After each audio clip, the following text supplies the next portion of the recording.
القرآن يوحدنا لطريق الخير يوجهنا الله تعالى أنزله ورسول الله معلم.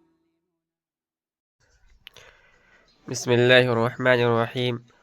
والثالث قد تترك الحقيقة بدلالة سياق الكلام. قال في السير الكبير: إذا قال المسلم للحربي انزل فنزل كان آمنا، ولو قال انزل إن كنت رجلا فنزل لا يكون آمنا، ولو قال الحربي الأمان الأمان فقال المسلم الأمان الأمان كان آمنا، ولو قال الأمان ستعلم ما تلقى غدا أو لا تعجل حتى ترى فنزل لا يكون آمنا. والثالث قد تترك الحقیقت بدلالت سیاق الکلام. تیسرا موقع یہ ہے کہ کبھی سیاق کلام کی دلالت کی وجہ سے حقیقت کو چھوڑ دیا جاتا ہے. قال فی السیر الکبیر، سیر کبیر میں مسئلہ بیان کیا گیا ہے کہ اذا قال المسلم للحربی انزل کان آمنا، جب مسلمان نے کسی حربی سے کہا اتر تو امن والا ہوگا. ولو قال انزل ان كنت رجلا، اور اگر مسلمان نے کسی حربی سے کہا اگر تو مرد ہے تو اتر، فنزل تو حربی اترا، لا یکون آمنا تو امن والا نہیں ہوگا. ولو قال الحربی الامان الامان فقال المسلم الامان کان آمنا، اور اگر حربی نے کہا کہ امان امان، مسلمان نے بھی کہا کہ امان امان، تو اس صورت میں وہ امن والا شمار ہوگا. ولو قال الامان ستعلم ما تلقى غدا ولا تعجل حتى ترى فنزل لا يكون آمنا،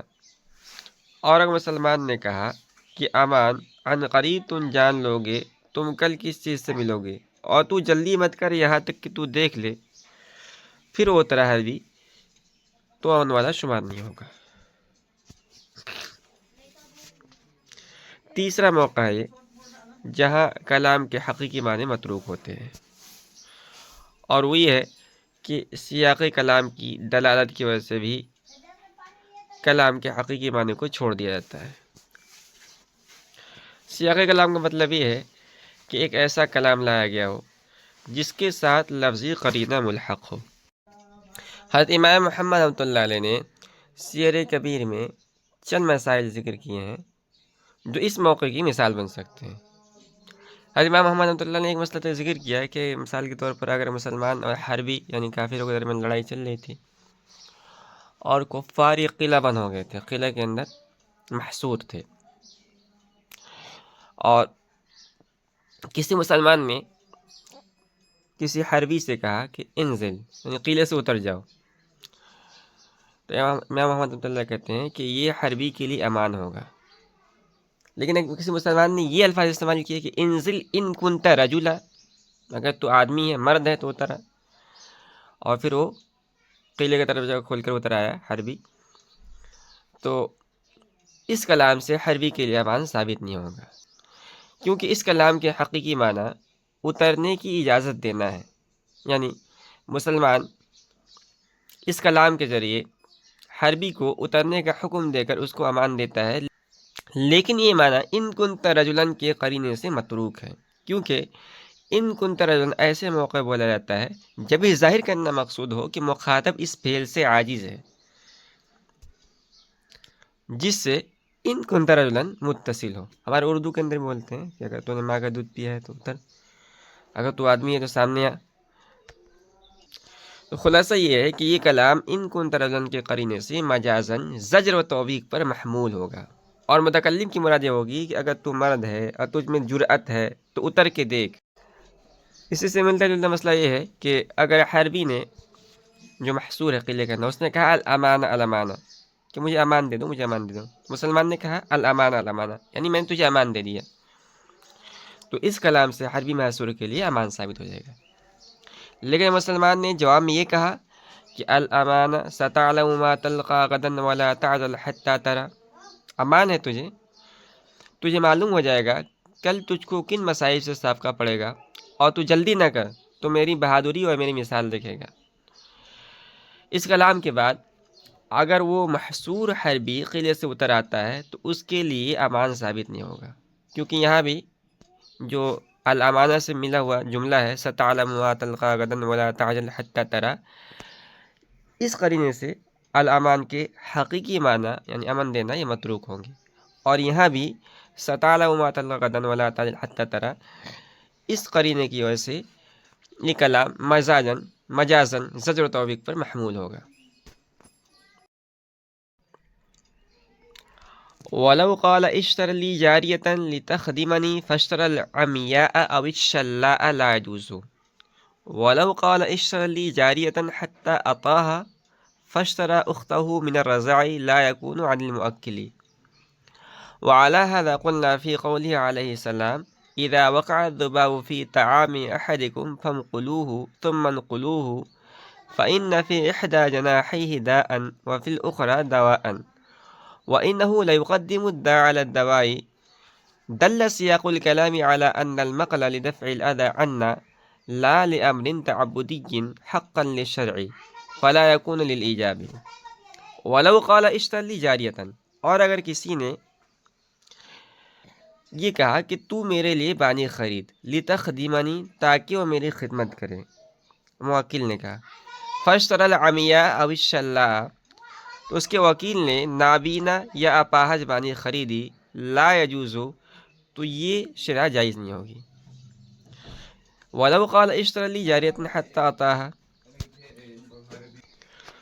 اور اگر موکل نے کہا کہ تو میرے لیے بانی خرید تاکہ میں اس سے وطی کروں، فاشترى اختہ من الرضاع لا يكون عن الموکل، بس وکیل نے اس کی رضائی بہن خریدی تو یہ شرعاً موکل کی طرف سے نہیں ہوگی۔ وعلى هذا قلنا في قوله عليه السلام إذا وقع الذباب في طعام أحدكم فانقلوه ثم انقلوه فإن في إحدى جناحيه داء وفي الأخرى دواء وإنه ليقدم الداء على الدواء، اور اسی بنا پر ہم نے رسول اللہ صلی اللہ علیہ وسلم کے قول کے بارے میں کہا، اور وہ حدیث یہ ہے کہ آپ صلی اللہ علیہ وسلم نے ارشاد فرمایا جب مکھی تم میں سے کسی کے کھانے میں گر جائے تو اس کو ڈبو دو، مکھی کو ڈبو دو اچھی طرح، پھر اس کو نکالو، اس لیے کہ اس کے دو پروں میں سے ایک پر میں بیماری ہے اور دوسرے میں دوا ہے، اور وہ بیماری کے پر کو دوا کے پر پر مقدم رکھتی ہے۔ کہہ رہے دل سیاق الکلام على ان المقل لدفع الاذى عنا لا لامر تعبدی حقا للشرع فلا يكون للایجاب، کہہ رہے کہ اس حدیث میں سیاق کلام نے اس بات پر دلالت کی ہے کہ مکھی کو ڈبونا ہم سے تکلیف کو دور کرنے کے لیے ہے، عبادت شرعیہ کے لیے حکم نہیں ہے، لہذا یہ امر وجوب ثابت کرنے کے لیے نہیں ہوگا۔ وَلَوْ قَالَ اشْتَرِ لِي جَارِيَةً لِتَخْدِمَنِي، یہ تیسرے موقع کی مثال ہے کہ اگر کسی نے دوسرے آدمی کو وکیل بالشراء بناتے ہوئے کہا تو میرے لیے ایک بانی خرید تاکہ وہ بانی میری خدمت کر سکے۔ موکل نے جب یہ کہا، وکیل بھی عجیب قسم کا آدمی تھا، اس نے ایک اندھی بانی خرید دی یا ایک اپاہج بانی خرید دی، تو فرماتے ہیں کہ یہ خریداری موکل کی طرف سے نہیں ہوگی، یعنی موکل پر یہ خریداری لازم نہیں ہوگی، اس لیے کہ اس نے جو کہا ہے اشتر لی جاریتن، اگر صرف اتنا ہی کہا ہوتا اشتر لی جاریتن پھر تو یہ موکل کی طرف سے بانی کی خریداری درست ہو جاتی، لیکن اس نے آگے کہا لتخدمنی، تو یہ لتخدمنی قرینہ اس پر دلالت کرتا ہے کہ یہاں مطلق جاریہ مراد نہیں ہے، بلکہ ایسی جاریہ یا ایسی بانی مراد ہے جو تندرست ہو اور خدمت کرنے پر قادر ہو۔ تو کہا جائے گا کہ یہاں لتخدمنی قرینے سے حقیقی معنی یعنی مطلق جاریہ کو ترک کر دیا گیا ہے، اور اس کلام کو تندرست خدمت پر قادر بانی پر محمول کیا گیا ہے۔ ایک دوسرا مسئلہ ہے کہ ایک شخص نے دوسرے کو وکیل بالشراء بناتے ہوئے کہا تو میرے لیے ایک بانی خرید تاکہ میں اس سے وطی کروں۔ اب اس وکیل نے کیا کیا کہ اس جو موکلہ تھی، موکلہ کی رضائی بہن کو خریدا، جو موکل تھا اس موکل کی رضائی بہن کو خرید کر پیش کر دیا، تو فرماتے ہیں کہ یہ شرع بھی موکل کی طرف سے واقع نہیں ہوگی، اس لیے کہ اس کلام کی حقیقت تو مطلق جاریہ کی خریداری کا وکیل بنانا ہے، لیکن حتی عطا قرینہ اس پر دلالت کرتا ہے کہ موکل کی مراد ایسی معنی ہے جس سے وطی کرنا جائز ہو، لہذا کہا جائے گا کہ حتی عطا کے قرینہ سے اس کلام کے حقیقی معنی ترک کر دیے گئے ہیں، اور ایسی معنی مراد لی گئی ہے جس سے وطی کرنا موکل کے لیے درست ہو۔ آگے مصنف فرماتے ہیں کہ سیاقی کلام کی دلالت کی وجہ سے چونکہ حقیقت کو ترک کر دیا جاتا ہے، اسی لیے ہم کہتے ہیں کہ حضور پاک صلی اللہ علیہ وسلم کی جو مشہور حدیث ہے اذا وقع الذباب فی طعام احدکم الحدیث، اس میں بھی اس کے حقیقی معنی یعنی ڈبونے کا واجب ہونا ترک کر دیا گیا ہے۔ تفصیل اس کی ہے کہ حدیث میں فرمایا گیا فانقلوہ، یہ امر کا صیغہ ہے، اور آگے آپ پڑھیں گے کہ امر وجوب کے لیے آتا ہے، لیکن سیاق کلام یعنی فإن فی احدى جناحی داء وفی الاخری دواء، اس کی وجہ سے اس امر کے حقیقی معنی کو ترک کر دیا گیا ہے۔ اس لیے کہ یہ جو سیاق کلام ہے یہ اس پر دلالت کرتا ہے کہ اللہ کے رسول صلی اللہ علیہ وسلم نے ڈبونے کا حکم جو ہم کو دیا ہے وہ ہم سے تکلیف کو دور کرنے کے لیے ہے، اور آپ صلی اللہ علیہ وسلم کے فرمان اس لیے نہیں ہے کہ یہ عبادت شرعیہ کے طور پر واجب و لازم ہے۔ خلاصہ یہ ہے کہ اس حدیث میں بھی سیاق کلام کی دلالت کی وجہ سے معنی حقیقی کو ترک کر دیا۔ وقوله تعالی انما الصدقات للفقراء عقیب قوله تعالی ومنهم من يلمسك في الصدقات يدل على ان ذکر الاصناف لقطع تمعهم من الصدقات ببيان المصارف لها فلا يتوقف الخروج عن العهدة على الاداء الى الكل۔ اور باری تعالیٰ کا ارشاد انما الصدقات للفقراء، باری تعالیٰ قول ومنهم من يلمسك في الصدقات کے بعد ذکر کرنا اس پر دلالت کرتا ہے کہ مصرف صدقات کی اقسام کا ذکر صدقات کے مصارف کو بیان کر کے صدقات سے منافقین کے لالچ کو ختم کرنے کے لیے ہے۔ فلا يتوقف الخروج عن العهدة على الاداء الى الكل، لہذا صدقے کی ذمہ داری سے سبکدوش ہونا تمام اقسام کو ادا کرنے پہ موقوف نہ ہوگا۔ ایک اور مثال ہے تیسری قسم کی جس میں سیاق کلام کی دلالت کی وجہ سے حقیقت کے معنی متروک ہو جاتے ہیں، اور وہ یہ ہے قرآن کریم سے ہے کہ اللہ تعالیٰ نے مصارف صدقات کو بیان فرمایا قرآن کریم کے اندر، انما الصدقات للفقراء الآیہ، اور اس میں کل 8 مصارف ذکر کیے گئے ہیں۔ نمبر 1 فقراء، نمبر 2 مساکین، نمبر 3 عاملین، نمبر 4 تالیف قلب کے لیے، نمبر 5 رقاب یعنی مکاتبین تاکہ وہ اپنا بدل کتابت ادا کر سکیں، اور نمبر 6 ہے غارمین قرضدار، نمبر 7 ہے فی سبیل اللہ یعنی مجاہدین اسلام، اور 8واں اور آخری ہے ابن سبیل یعنی مسافر جس کے پاس خرچ نہ ہو۔ اللہ تعالیٰ نے ان 8 اقسام کو جمع کسی کے ساتھ ذکر فرمایا ہے اور واو عاطفہ کے ساتھ ذکر فرمایا ہے۔ حضرت امام شافعی رحمۃ اللہ علیہ واو عاطفہ سے استدلال کرتے ہوئے فرماتے ہیں کہ واو جمع کے لیے آتا ہے، لہذا زکوٰۃ ادا کرنے کے لیے ضروری ہے کہ ان 8 اقسام کو زکوٰۃ دی جائے۔ اگر ان میں سے کچھ کو دی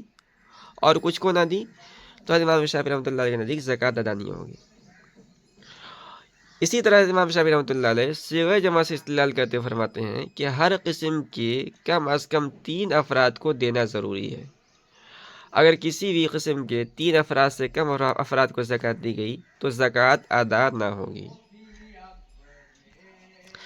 حضرت امام ابو حنیفہ رحمۃ اللہ علیہ کی طرف سے جواب میں یہ کہا جاتا ہے کہ اس کلام کی حقیقت تو یہی ہے، لیکن یہ حقیقت سیاقی کلام کی دلالت کی وجہ سے متروک ہے، اور سیاق کلام باری تعالیٰ کا وہ ارشاد ہے جو انما الصدقات سے پہلے ذکر کیا گیا ہے، وَمِنْهُمْ مَن يَلْمِزُكَ فِي الصَّدَقَاتِ الآیہ،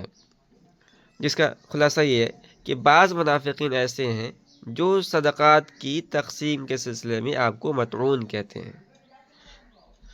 چنانچہ کہتے ہیں کہ آپ تقسیم کے سلسلے میں عدل و انصاف سے کام نہیں لیتے ہیں، نعوذ باللہ۔ تو کچھ منافقین ایسے ہیں جو صدقات کی تقسیم کے سلسلے میں آپ کو مطعون کہتے ہیں، اگر ان کو صدقات میں سے کچھ دے دیا جائے تو خوش ہو جاتے ہیں، اور اگر نہ دیا جائے تو ناراض ہو جاتے ہیں۔ مراد یہ ہے کہ ان کی رضا اور ناراضگی خود ان کے لیے تھی، یہ دین کے لیے نہیں تھی۔ اور تفصیل اس کی یہ ہے کہ فتح مکہ کے بعد جب غزوہ حنون وغیرہ کی مال غنیمت حاصل ہوا تو نبی کریم صلی اللہ علیہ وسلم نے اہل مکہ کے قلوب کو نرم کرنے کے لیے ان کو مال غنیمت میں سے بھرپور حصہ دیا، جس سے منافقین چیخ پڑے اور حضور پاک صلی اللہ علیہ وسلم پر بے انصافی اور اقربا پروری کا الزام لگانے لگے۔ اس پر باری تعالیٰ نے آیت اتاری انما الصدقات للفقراء والمساکین، پوری آیت اتاری اور اس میں صدقات کے مصارف بیان کر دیے گئے اور بتایا گیا کہ صدقات صرف ان لوگوں کو دیے جائیں جن کو ان آیت کے اندر بیان کیا گیا ہے، ان کے علاوہ منافقین کو نہ دیے جائیں۔ تو آیت وَمِنْهُمْ مَنْ يَلْمِزُكَ اس پر دلالت کرتی ہے کہ یہاں آیت انما الصدقات کی حقیقت متروک ہے اور صدقات کے سلسلے میں منافقین کی امیدوں کو ختم کرنا مقصود ہے، یعنی مصارف بیان کر کے اللہ تعالیٰ کا منشا منافقین کو یہ بتانا ہے کہ اب زکوٰۃ میں تمہارا کوئی حصہ نہیں ہے۔ یہ بتانا مقصود نہیں ہے کہ تمام اقسام کو دینا واجب ہے اور ہر ایک قسم کے 3 افراد کو دینا واجب ہے، اور جب ایسا ہے تو ادائے زکوٰۃ کی ذمہ داری سے سبکدوش ہونا تمام اقسام کو دینے پر موقوف نہیں ہوگا۔ خلاصہ یہ ہے کہ یہاں بھی سیاق کلام کی دلالت کی وجہ سے انما الصدقات کو حقیقی معنی کو ترک کر دیا گیا ہے۔